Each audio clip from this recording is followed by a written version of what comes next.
This podcast is meant for general health information and is not meant to override any medical advice. All questions will be screened and not contain any personal information. If you want a private consultation, contact us via positivechoice.org or you can contact your provider directly. Thank you and enjoy the episode. Hello, and welcome to the Positive Choice Wellness Podcast. My name is Melanie. I am an exercise physiologist and nutritionist.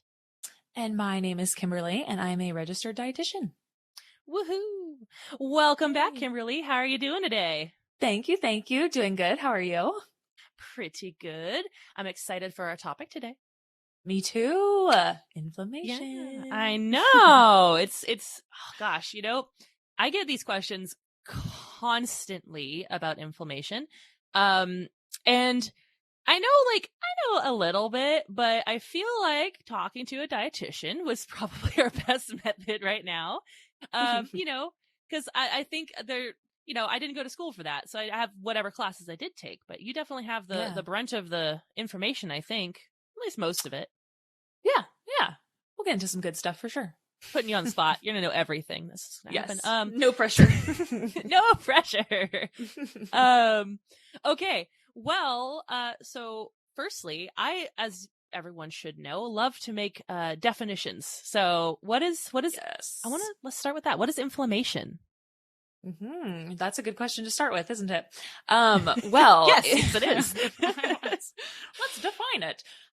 So I think inflammation is generally seen as a bad thing, right? But that's what I've heard. Right. Yeah. But inflammation is actually your body's response to a stimulus, right? So if it's like you burn your finger, or if you have like a splinter, you know what I mean? You have some like foreign body, chemical, whatever inside of your body. Inflammation is basically your immune system fighting against something that could be hurtful to you. And not everything's hurtful. Indeed. And if there is something in us, like a splinter, I mean, inflammation can be beneficial to, I don't know many instances. Yeah, I don't know any instances where splinter is like, oh boy, this is good for me. Yeah, what a pleasure. No. Oh, joy.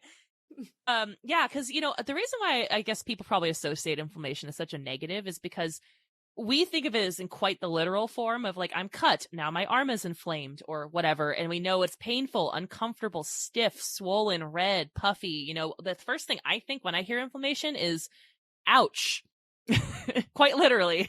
Yeah. Super fair. Yeah. I would too. Definitely. And so, yeah, that's why I thought it'd be such a good topic to start with, because, inflammation, it's this ongoing body of research. I feel like that a lot of confusion comes around because, of course, the internet exists, and everyone likes to be their own scientist.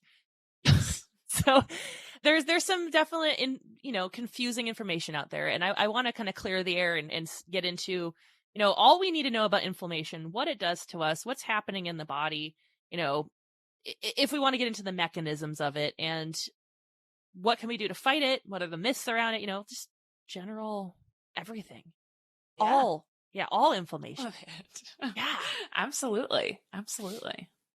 Well, let's start. I want to define a couple different types of inflammation because I'm sure people are curious, and you've heard the phrase systemic inflammation, I'm sure, where it's within you, inside of you, versus just inflammation. Maybe you're cut, injured, and so forth, which is still technically a form of inflammation, but it's not running through your bloodstream necessarily.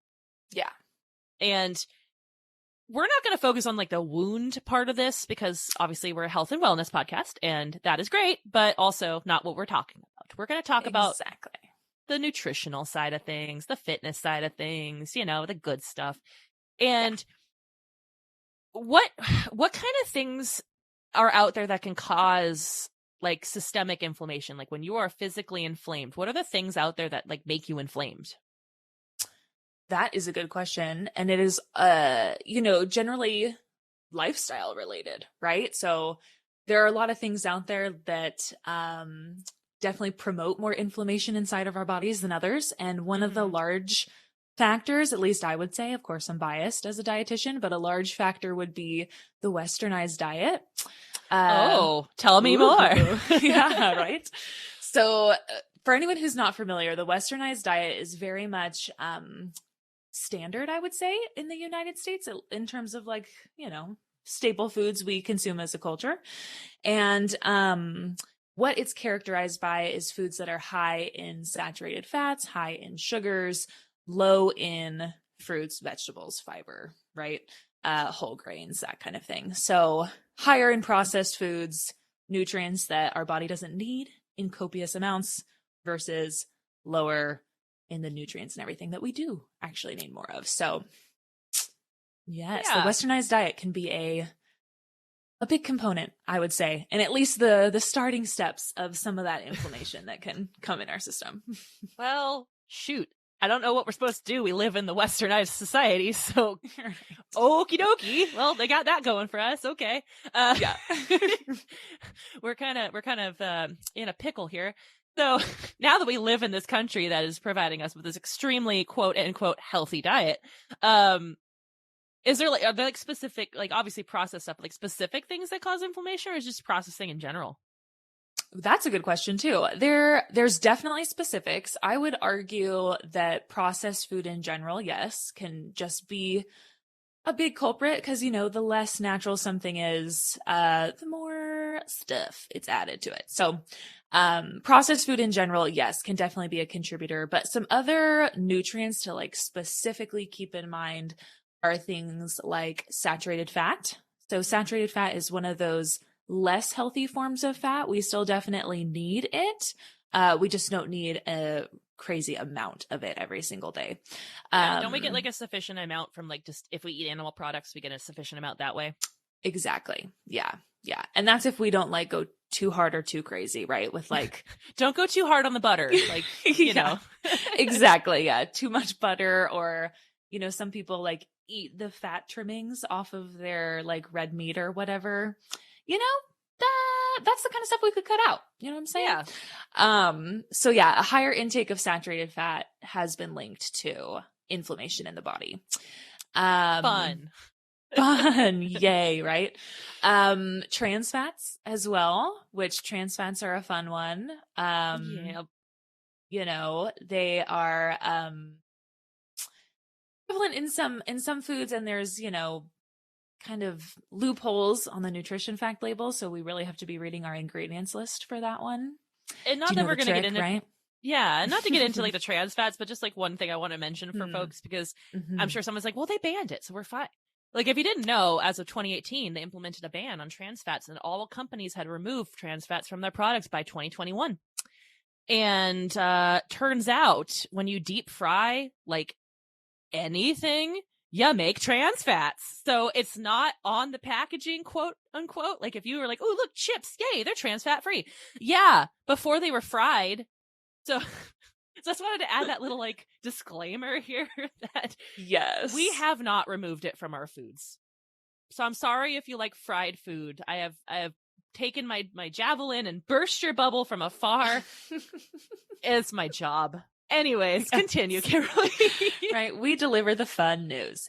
So yeah, trans fats is also been linked to inflammation. Yeah, I'd say those are probably two of the biggest, as well as the not best form of carbohydrates for us. So carbohydrates are good for us. Mm-hmm. We just want to have the right type. So what I mean by that is, of course, we want more whole grains, fruits, vegetables, as opposed to white flour or white flour based products, things that have been more processed in that way. So having an excessive amount of the more processed kind of carbohydrates can also be linked to inflammation, because they are higher associated anyway with sugars. So probably not the world's biggest shock that sugar can cause some inflammation in our bodies, but it's another big culprit too. That's, funny that you mentioned that. The way I like to describe inflammation with sugar, like I have a little descriptor that I use that I think is fun just to show. No one will see it because we're on a podcast, but you can see me. So what I like to say is like, okay, think of it this way, right? What does sugar look like under a microscope? A little spiky, right? A little crystalline, a little sharp. Yeah. Like it's not like a smooth, like, oh, look, marbles. Like sugar doesn't look like a marble, okay? It's very spiky. And that's why I call it sugar crystals. Like we know what crystals look like. So if you imagine your blood vessels that are very soft, right? They're very soft, tender tissue. Imagine your blood cells encapsulated in spiky little sugar crystals. And the more of them available in your system, the more spiky crystals are now going through your blood system. And if you didn't know, I did my hands like little claws, like, yeah. But those are what's scratching up the inside of your blood vessels and your artery and vein walls. And that's causing inflammation. Because think about cuts. What happens when you get cut? Yes. Inflammation. Yes. There we are. Oh my gosh. Good description. Love and you that. have to do the hand movement every time you say. Yeah. You can't accompany it without it. Yeah. It goes hand in hand. Yep. But yes, I do. Yeah. Sugar, as I'm sure everyone's probably established at this point, is not the best for inflammation. It's probably the worst for inflammation. One of them, at least. Yes, I would agree, which, here we are again delivering the good news, but yay. Yeah. You're welcome. You like chocolate? Sucks for you. Oh. But yeah, it's good things to like know, right? Wouldn't we rather know so we can make more informed choices as opposed to like find out later and be like, rats, wish I knew. I don't know. Exactly.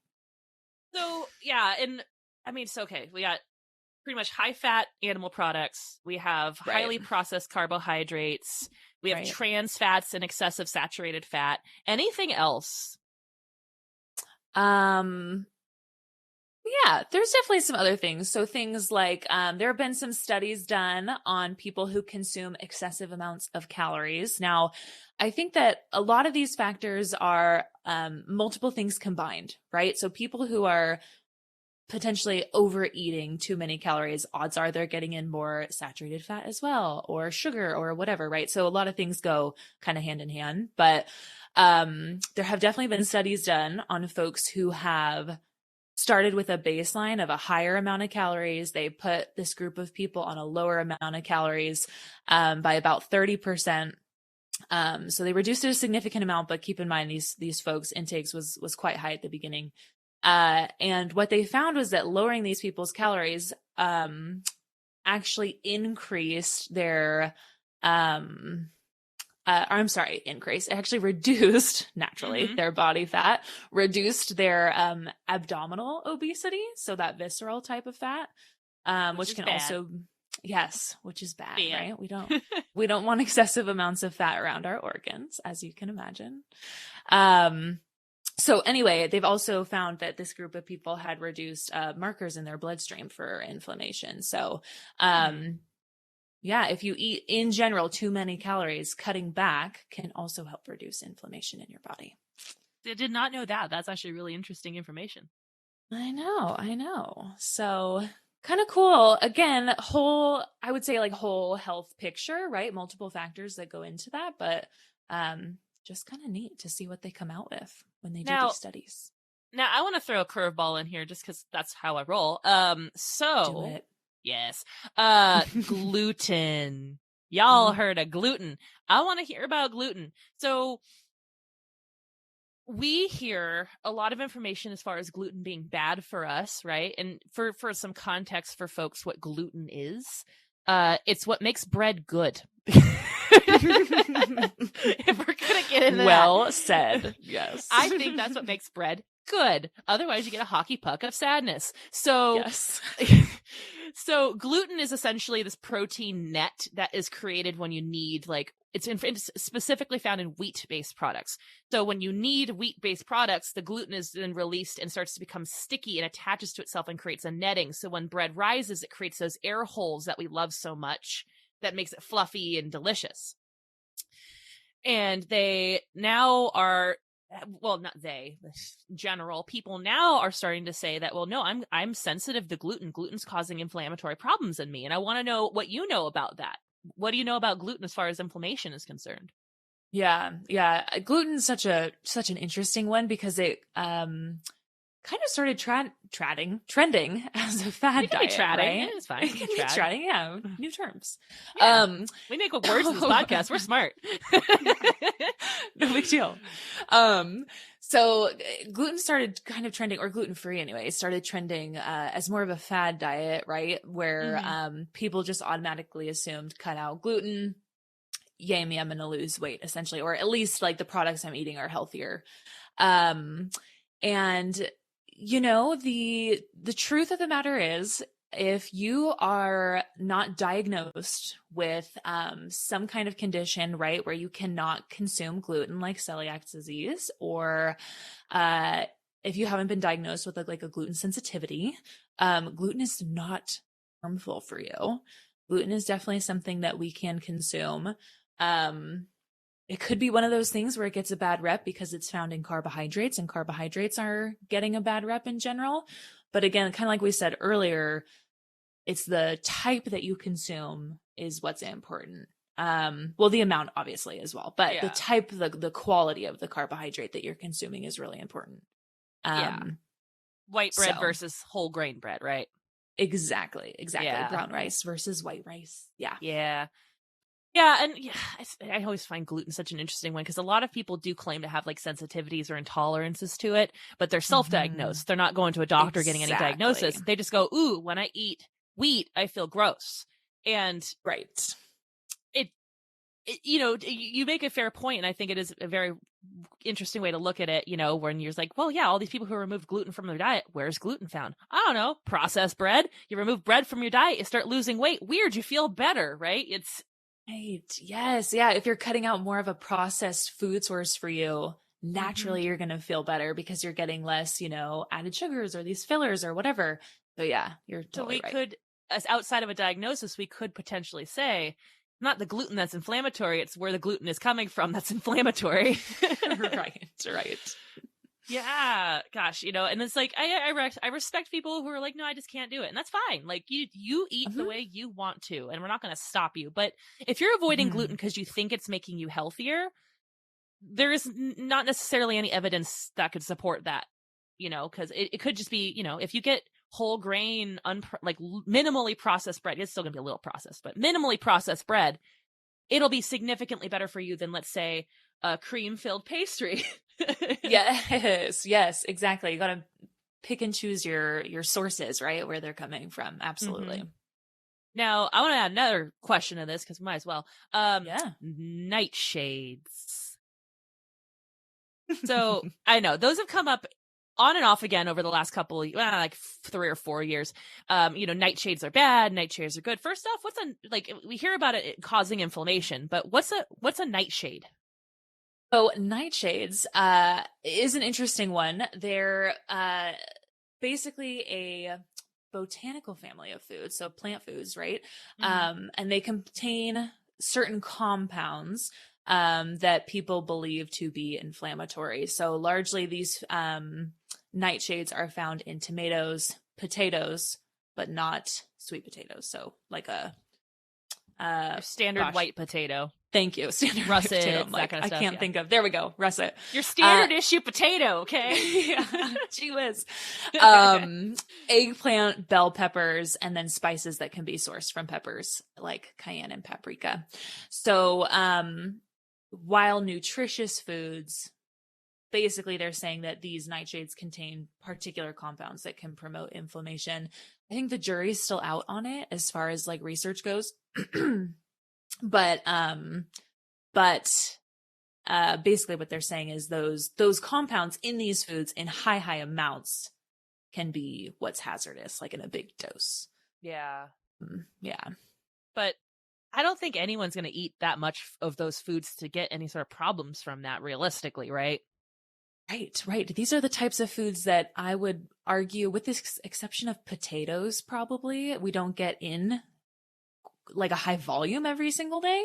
And potatoes aren't inherently bad. It's usually how the potato is delivered to us. You know what I'm saying? Yeah. Like deep fried. So A baked Or- potato is fine. If you cover it with Right. bacon and sour cream and cheese and Yes. butter, then now you have a problem. Now we've got an issue, 100%. Or if we like take said potato and deep fry it and cover it in salt, then there's an issue too. So It Yeah. tastes great though, but also trans fat, I mean, inflammatory. true. Anyways, so what? Yeah. Potato, trans fat. Oh my god, it's like 2 in 1. But that's good though, because I know that there's a lot of confusion around nightshades, and some people are really like limiting nightshades, which I think isn't really a necessary thing to do, because realistically, we're not consuming enough in general, and also there's a lot of nutrients that are present in them that if we don't eat those types of things, we're lacking in those nutrients, and that can be detrimental in a lot of other ways. Right, exactly. And what I think about too when I read this list of foods is they all have color in them, right? And color is what we need more of in our diet, because there's antioxidants and all kinds of beneficial things that come from the color, the natural color of our fruits and veggies. So Yeah. Well, I have one more question about potential inflammatory thingies, because like I'm just listing off everything I hear in class, and I'm like, tell me more, please. Yes. Soy. So soy, that's what I want to know about, because like, I kid you not, I get a question at least once a week about soy. Is it bad? Is it inflammatory? What's wrong with soy? What do you know about soy? Soy is such an interesting one because this is going to sound weird, but when I think of soy, I almost think of eggs, right? Because they've been debated for so long that no one Soy knows is what's the true. new egg. Right. In my brain anyway. They've been debated for so long. Everyone gets confused. Like what's right? What's wrong? All those good things. Now soy, the negative parts of soy have been debunked, really. So soy is actually a beneficial source of protein for us. A lot of people use soy-based products in like their plant-based cooking, right? And soy actually has some healthful, beneficial compounds to it as well, which can actually have positive associations with inflammation and whatnot because of the benefits. Anti-inflammatory. I just might, yes. Oh man. Yes. So yeah, soy is so interesting because again, it's been so heavily debated forever, and we're like, what's the answer? But yeah, the negatives of soy have been debunked.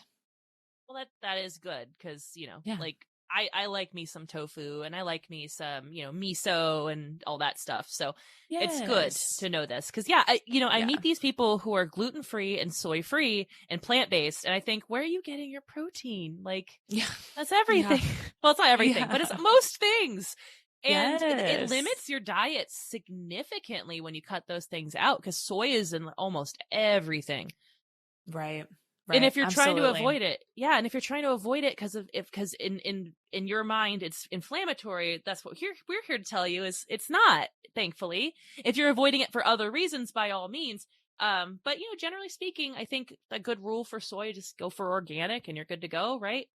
Agreed. I would totally agree with that. Yeah. Awesome. Yeah. Definitely. Well, okay. So now I learned a lot about foods that are not inflammatory that we thought. Yes. So that would then bring me to ask, okay, well, what can we do to fight inflammation, right?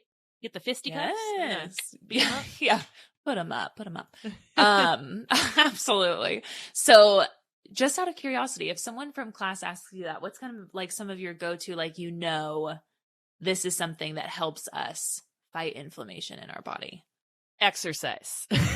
Yes. I'm the exercise physiologist here. So of course that's where my mind goes immediately when I talk about let's reduce inflammation. Move. Move your body. Yes. I love that. That is one of the best ways to reduce inflammation, is moving, because think about it, right? Like, your body uses glucose when you do cardio. So of course you're going to pull the glucose out of your bloodstream. So it reduces your blood sugar naturally. That reduces inflammation as a result. Partly. Like, of course, there's other ways to do it, but in exercise, that's a big one. Yes. Love that. I love that. And that's exactly what I was hoping you would say. No, yeah, actually, absolutely. you have to pet a duck. Very specific. Find your nearest fountain. No, just kidding. Or fountain, pond. You can find a fountain. I don't know. Yeah, They do what they want. They're ducks. Yeah, exactly. They go where they please. So yes, there is definitely, of course, lifestyle things like that, moving our body, getting more sleep, good stuff will only aid us in reducing our inflammation in our body. But there's foods that we can incorporate in our diet that they have found through research, yay science, to have an anti-inflammatory effect. So, probably unshocking to all of us, have more fruits and vegetables. What? Yay team. Yeah. Gasp. For a little disclaimer here, fruit is fine. Right? Fruit is fine. Yes. Fruit is not the enemy. I know, because I know some people are really hesitant with fruit. They're like, but the sugar. And I'm like, y'all think you got an issue because you eat too many bananas or something? Like, what's happening here? It's not the case. Yes, it's so true. No one went and chowed down on 3 pounds of carrots and went, oh no, I'm inflamed. Like, that doesn't happen. So we're fine. No, That's my absolutely. little disclaimer. Fruit and vegetable sugars are not the same. Anyway. Nope. We like natural sugars. All about them. In fruits and vegetables, I should say. Yes. So yes, let's eat more fruits and vegetables. Also, cooking with more virgin olive oil has more antioxidants in it. So the more antioxidants something has can be beneficial with fighting disease and whatnot, including inflammation. Having foods with more omega-3s. Ooh. So omega-3s are friendly, beneficial type of fat for us, largely found in fatty fish. So things like salmon and sardines. But not shrimp. Not shrimp, yes. That's true. Darn. I know. Rats. Wild caught salmon has more omega-3s than farmed. So just a fun fact there. It's because they're eating their natural diet, so they're Yes. less inflamed. Yes. Yes, exactly. Yeah. They are more happy little fish. And then snacking on things like walnuts or other nuts and seeds can help with some anti-inflammatory effect. Do that instead of chips. I know that's not the funnest swap, but a beneficial one for us. More whole grains instead of processed carbohydrates, right? Mentioned that one 1,500 times probably. Eat fast food less often. I would make the argument that you could strive to make a healthier choice when you're eating out, instead of going for the standard, like processed carbs, deep fried options type of thing. But in general, cooking more in the home, more beneficial for us than eating out. Right. Yeah, it's more work, but the payoff is much greater. So, Right. It's true. The payoff is greater. Longer lasting reward than just like the 5 minutes of enjoying the fast food. Cut down on sugary stuff. I would argue sugary drinks probably first if you are a sugary drinker, but sugar in general in our food, processed types of sugar. Have more fiber. Lean protein and more fiber. So a happy marriage of those two things is in lentils, beans, right? And then, fun fact, I was doing some research and dark chocolate, and I'm saying dark chocolate, like more than 70% dark, can also have some anti-inflammatory effect. Now, does that mean we should run out and start eating all the dark chocolate bars every day? No. But if you have, for example, some dark chocolate covered raspberries, let's say you make it yourself. What a lovely dessert. I need to go get those. I know. Add that to my list. Because raspberries are a fruit that's very high in fiber, actually. Same thing with if you did a very dark chocolate covered almond type of thing. Those are like some beneficial forms of like a little desserty situation if you need one. Yeah. I like that. So everyone can have a little bit of something indulgent and still feel like they're getting something good out of it. Right? Exactly. We don't suck out all the fun. We just need to make some good choices. Exactly. It's 80-20 is always the rule. It's 80% behave, 20% have a little fun, but most of the time you behave. Exactly. Right. Exactly. I say that all the time in my classes. It's so true. And I think, now I'm going to go on a tangent, but I think a key with that too is a lot of people hit their 20% on the weekend, but they make it their whole entire weekend. So keep in mind, like Friday afternoon to Sunday evening is more than 20% of your week. It is. Yeah. It's like closer to 40% of your week, actually. Right. Exactly. Yeah. But exactly. We, you know, with the inflammation concept here, obviously we don't want you to feel like you can't eat anything. It's just, you know, recognizing it's a balance, right? Like we do need some inflammation, and there are benefits to being mildly inflamed in certain circumstances. It's not something we should be like, no, never inflamed. It's horrible. Like, right. You know, if you get a cut, you need to be inflamed to heal. So there are elements of that. If you eat something bad, maybe you learn your lesson, you know, but it's knowing also how to combat it. So that way you can maintain this balance, because at the end of the day, that's all it is really with a human being, is trying to maintain homeostasis all the time. Yes, exactly right. And so we have to be aware of all these types of things, the things that can cause it versus the things that help reduce, just so that we can have that balance involved, right? Because if we don't know, then things might be swinging in different directions we're unsure of. Exactly. Yeah. And so I think what would be a good like takeaway from this conversation? Like that. Move your body. I would say exercise, right? Exercise is good. Move your body. And I would say, there's this good quote. I can't remember who says it, so that's a bummer. But one of our amazing colleagues, Carissa, says it. Oh gosh, it's something like eat less, mostly plants, something like that. Eat real food. Not too much, mostly plants. Michael Pollan. Thank you. Boom. Yep. That would be my summary, to be honest. The more Pollan natural, the better.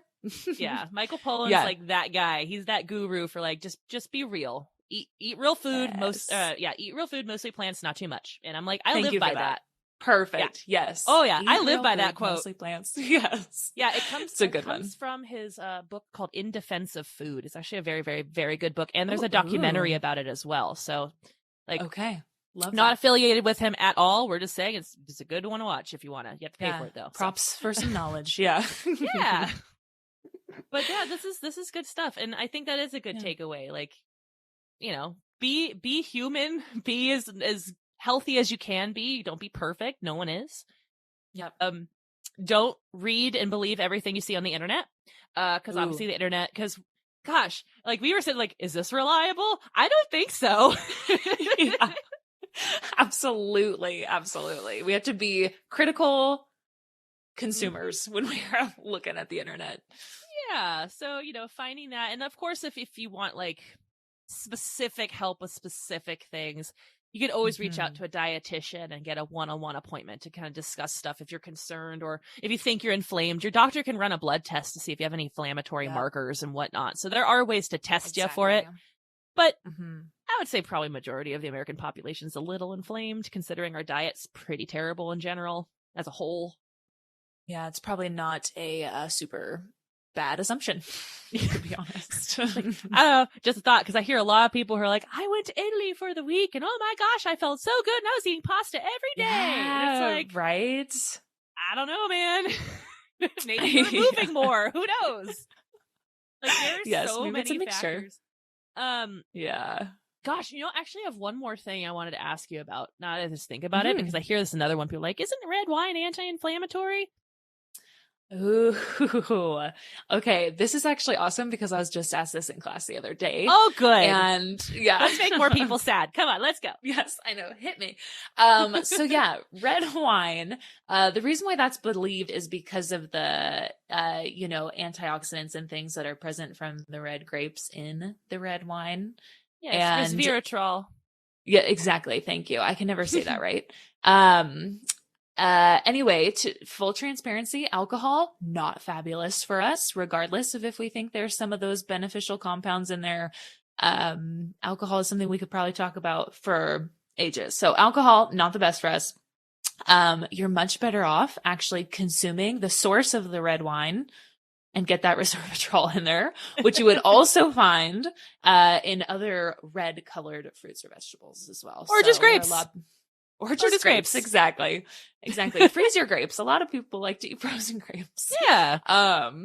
But yeah, better off eating the source than you are the processed end result of the source. That made no sense, but you know what I mean. I think it stands to be the same kind of statement that I make about coconut oil. Like, coconut oil is one of those interesting fats, for example, that raises your HDL, which is good. Your good cholesterol, H for healthy, and then raises your HDL, but it also raises your LDL too, which is your lousy cholesterol. And if you talk to any sort of heart doctor, they're going to say unanimously, there's no amount of negatives that you should be consuming just for that one mini benefit that you're getting. Like, you shouldn't be raising your bad cholesterol just so you can boost your good cholesterol. So the same, I think, could be applied for wine. Like, there's not enough benefit to the consumption of alcohol for you to get the boost of those little mini anti-inflammatory compounds that are there and make you feel a little better temporarily, because there's a lot more negative to it than positive. So it doesn't really outweigh it.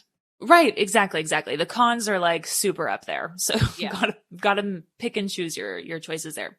Perfectly said. Definitely. Yeah. So, just think about that way too. Like, okay, sure, something has some negative health effects. If there's a positive, does it justify the negative? Chances are probably not. Like, we shouldn't. Yes. I'm one of those people, like, I'm not a restrictive person. I don't believe you shouldn't eat things or shouldn't do things, except for trans fats. I will say that. But outside of that one thing, because that causes only harm, be human, right? Like, eat something from time to time. Just don't make it the staple of your diet. Like, don't be like, I drink a bottle of red wine every night because it has benefits. Like, is that healthy? Because I think the Surgeon General has some arguments against that, but yeah. Exactly. And you could get could we get those same benefits from something else? Yes, absolutely we could. Exactly. So you're definitely right. Spot on there. Yeah. Well, it's about that time. It is. We will stop making you sad with all the things that we're telling you about now, and we will wrap up. But as we said before, it's just a takeaway. Eat real food, mostly plants, not too much. Thank you, Michael Pollan. Yes. Like, go for the good stuff more often Michael. than not. Exactly. Move. Listen to Kimberly. 80-20 rule. Listen to Melanie. Move your body. And obviously, with that being said, make sure you like, share, subscribe. If you're watching this on YouTube, feel free to comment underneath. But with that, until next time, everybody. Bye.